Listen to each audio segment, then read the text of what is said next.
Thank you, Mr. Chairman. I think by now most people have seen this chart. It's become a lot more famous from when I started developing this as chairman of this committee back in 2015, different versions of it. This chart I gave to President Trump in April of 2024 that he liked, adopted, started using the campaign, and on July 13th turned his head and saved his life. So that's obviously the biggest benefit, the most important benefit of this chart. But prior to that, what I like most about this chart is it showed cause and effect. It showed the effect of different policies, different court decisions like the reinterpretation of the Flores decision.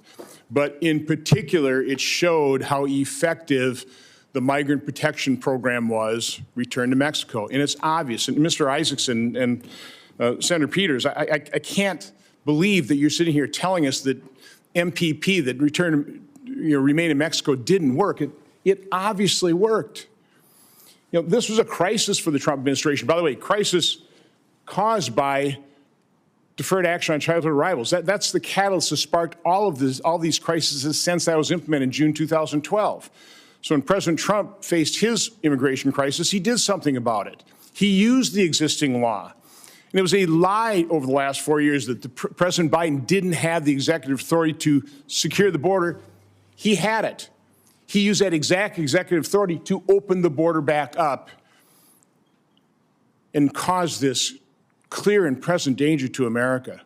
Mr. Isaacson, you're talking about we're fueling, or I think this is actually ranking member said, we're dumping fuel in the fire of the cartels. I mean, at this point, I think it's 570 encounters a day. I think the record was over 14,000 December 2000, whenever it was, 2023. When you have those migrants paying $5,000, $7,000, $10,000, $15,000 to the cartel, I mean, do the math. 10,000 times versus $1,000 for the thousands that were in migrant protection. So we were protecting people by deterring them from trying to come to this country illegally. There's no doubt about it. And the cost, we have, I think the House subcommittee on this has determined the cost of taking care of this massive flow of illegal immigration is $150 billion a year.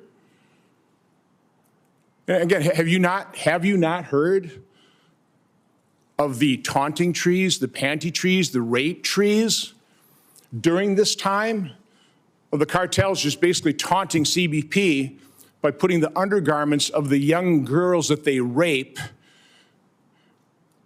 that they're also getting $5,000, $7,000, $10,000 for the trafficking.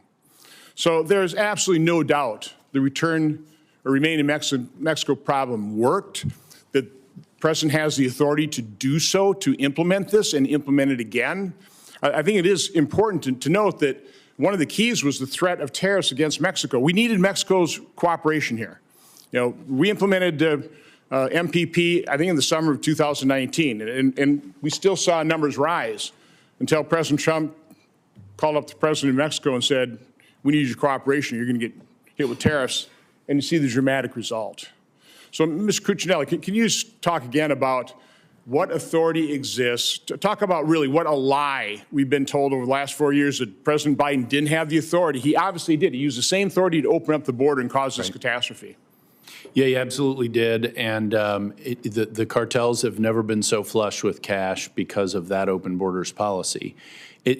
I would point out, we look at the border from the north.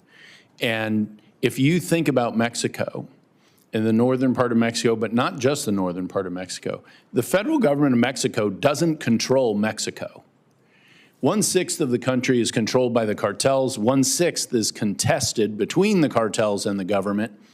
Mr. Isaacson says, within 30 minutes of leaving MPP, the same thing happens over and over. Well, that can't happen if Mexico is actually policing the border, which they're not, and they're not able to do. So I would also add that a lot of the violence that occurred both between Mexicans and directed at illegal migrants in Mexico by the cartels over the years has been fairly widely reported in Mexico. There are reasons it isn't the cartels go after those journalists, but we don't see any of that reporting here. None of it. And it's brutal, it is vicious, and it has been fueled by the explosion in traffic in the last 4 years. The president has the tools to turn that traffic off. We saw, as you noted on the chart, that you can have an effect on the direction of the traffic and meaning the numbers. And I fully expect President Trump will do that. Remain in Mexico is just one tool. There are other tools as well. Thank you, Mr. Chairman. Senator Blumenthal.